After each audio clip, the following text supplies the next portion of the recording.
Hello and welcome to a Smurd video, and today we're looking at Mighty Morphin Power Rangers issue 101. That's right, they've gone back to normal numbers, which is really annoying, and they should have just kept within the first place.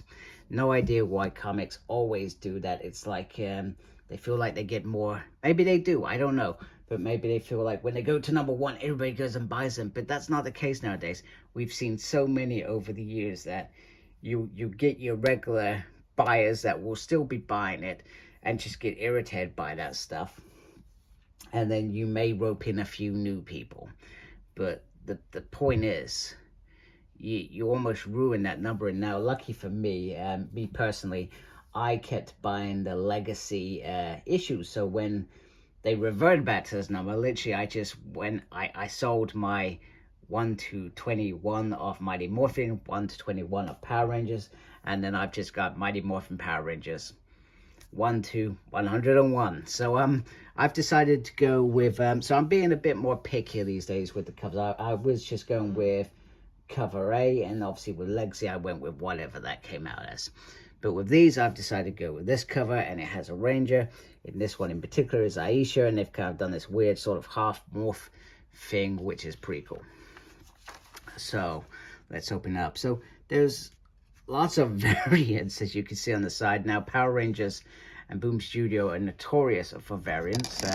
Nothing new. They've always been like that, and I do try and be picky these days. But I probably get roped into buying some at some point. I've just finished getting the ones I wanted for issue 100 in particular. Oh, in fact, I got a variant for this, which is Kimberly. Obviously, I've not got that, so I can't show that. So we have a new creative team. We have Melissa Flores. I hope Flores. I hope I pronounced that correctly. I like to say names correctly, and she is our new writer. And then we've got illustrations by Simona D. I'm not going to try and pronounce that second name because I'm going to say it wrong. Colors are by Rao, so Rao's still doing the colors. And Ed, as always, is on the letters. And then we've got lots of covers. So Melissa has taken a leaf out of Ryan's book, and she's kept in the back Earth 10,000 years ago. So this is a moment where Rita Repulsa has been defeated and all her goons are captured, and Zordon is about to put them in the dumpster. Now, as part of this, he also says that, you know, I hope you can find your goodness. You were meant to be better than this. And she was meant to be better than this. And she went down a very dark path thanks to Master Val, who is her father, obviously. Now, she leaves him with a warning. Now, we've never actually seen how Zordon got captured in that time warp, etc. But this is that moment. Well, at least I believe that this is the moment. She affects him, etc. And you can see in the eyes, she's got the green power coin. So that's part of the spell or whatever she does set. And she says, you'll lose your body and your why I'm rotting, etc. And yours will be lost between time and space. So yeah, great opener from Melissa. And then, in fact, I'll be honest with you, throughout the whole story, there's a continuous consistency in terms of the writer and driving a good story, which is great. So Melissa, in my mind, has already hit the book running. I'm already a fan. I've not read any of her work before. So Zordon wakes up to a nightmare, and he's worried that something is coming, and that they need to keep scanning where the moon was. The moon disappeared. I can't remember if that was in issue 100 or something else, but it disappeared. So the Rangers are practicing to hone their skills in Promethea rather than the pocket dimension, which Kimberly does not want to go back into after her last experience there, where her and Tommy went in there. We also get this nice little cool moment where Matt is sort of slowly growing into the team, because he was at the beginning, he was always, when he became Green Ranger, he's always on the outside and he wasn't really part of it. So but he's slowly being integrated, which is absolutely great, but he's still not part of them fully. He's still in Grace's team, and we get this nice little moment between him and Aisha, like there could be something there. Bulk and Skull. Skull is obviously in a bad place after Candice left, and drinking milkshakes and talking on their podcast isn't something that he's feeling very happy about. So his relationship's over. He's lost the woman, a very good woman, and or alien, whatever you want to call her. Him, could be a him. I don't know what these aliens are.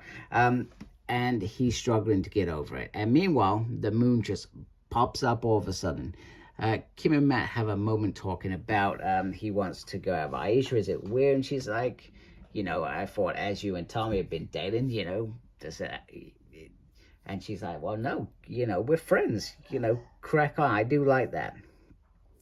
So then they talk that the moons are back and they're going to go visit it. And they've asked they could use a Green Ranger to help them. So they asked for his help rather than it being a requirement. So there's a distress signal on the moon, and it's coming from Lord Zed. Lord Zed is in trouble. So they're sensing a trap, but they're going to go there. But they can't teleport in with the Zord. So Billy and Matt said they've got some other idea. And then you've got this lovely one page of them morphing in the background, which is absolutely awesome. Yes, that's right. They have given Dragon Zord wings, which is pretty creative. This is a comic. Melissa can do whatever she wants, and it is meant to be a dragon. So a Dragon Zord with wings makes perfect sense. Now, Grace was clear that if you break it, you brought it. Even though technically this sort of stuff, does it belong to the Power Rangers? In reality, yes, but and then Matt gets asked, why haven't you, driving it? He said, well, I'll definitely break it. So, it's nice to see that he's open. He's not, hey, I'm the best ranger ever. He knows what he's good at. He knows what he's not good at. And he's willing to, not be that bonehead who says, I can do everything, which is great. We also get what looks like a telescope aimed at the thing. Or is it a weapon? We will find out. But the putties, these super weird putties, are cogging up the system. And they are going very, very down.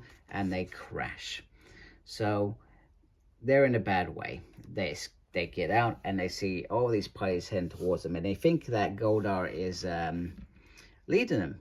But actually he's not. He's running away from them. Shan, help me. Much to their surprise. So they use Power Blaster to send those putties packing.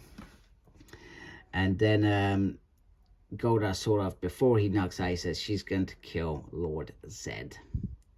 So Lord Zed's in trouble, so they split up. So half of them go to fight and perhaps get into the palace if they can. Billy's got to go repair the Dragon Zord because they need an exit strategy. And Adam's there to watch his back. So they're fighting. There's lots out there. And Aisha and Rocky go zoom zoom. I can't remember what zoom zoom is. Is that where they go flying in the sky? Do you remember that? Or was that... Yeah, okay. They do zoom zoom. And Kimberly forgets that they can do that. So, Goldar wakes up and saying what happened. Did they get it? We are all doomed. And then Adam's like, hey, do you want to share something? What's going on here? Meanwhile, Billy's trying to fix the Dragon Zord, but not getting very far. They could be in trouble. And then they see it. It is a mutiny. And we've got a Finster who looks very like, and this is me being disrespectful, he looks like he's dressed like a monk. As a follower. And what they hear from Goldar is that Zed is underneath the palace and in danger. However, Rocky and Aisha are in trouble because the chair sort of comes along the royal throne off. It's become a monster, which is pretty cool. And Vincent just looks absolutely sinister. I am enjoying how he looks there. It's pretty cool. So they get in there, they get to the bottom, and then they eventually find Zed, who says help. which is well, still another surprise to them as far as they're concerned. And the reason that he's asked for help is, well, he's in big trouble. Yeah, guess who's back? Welcome, Rangers. Let's get reacquainted. Now, there are two trains of thoughts around this. This could be that putty Rita that was created to be one of Zed's evil Rangers back in, what, issue 53 to 55, or maybe a little bit before then. I feel like it was around that sort of time where that happened. It could be that Rita. If it is, or a younger Rita, perhaps, when she's more powerful, you know, these things seem to happen out of the you know, what's the word? In comics, they do things like that as well, so that could be happening. Or it could be Rita returned, but bear in mind, this Rita does look a lot, let me just try and pose that on there. She does look a lot younger, and she does look like that that Rita that we saw from the putties. But either way, this is pretty cool. I like this. You know, this war, etc. Zed's in a bad way.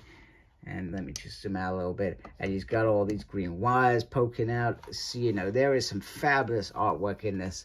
There is some great writing from Melissa as well. They've done an amazing job on this first issue. You know, a writer can easily, when they take over a book from a veteran, and that's what Ryan is. He's a veteran. You know, he's written, what, probably 35 issues of Go, including annuals, etc. He's written another sort of 40 to 50 on Mighty Morphin Power Rangers. That is a big chunk of writing, you know, and he's delivered time and time again. Don't get me wrong, there are some moments where I think, oh God, he's just created an event, and the event I didn't feel was an event. It was just a bit weird. It was just sort of wrapping up things, but he never really wrapped up stories until issue 100. He wrapped up everything that he was doing. So this is a fresh slate. Melissa's come flying in here. She's done a fabulous job in terms of storytelling, and Simona is absolutely killing it with the artwork. A fabulous job. So very happy with it. And if you've not read any Power Rangers before, this could be a place to jump on, to be honest with you, as a fresh writing. Now, I guess my biggest worry is, are we going to see the Omega Rangers again, or is that actually done?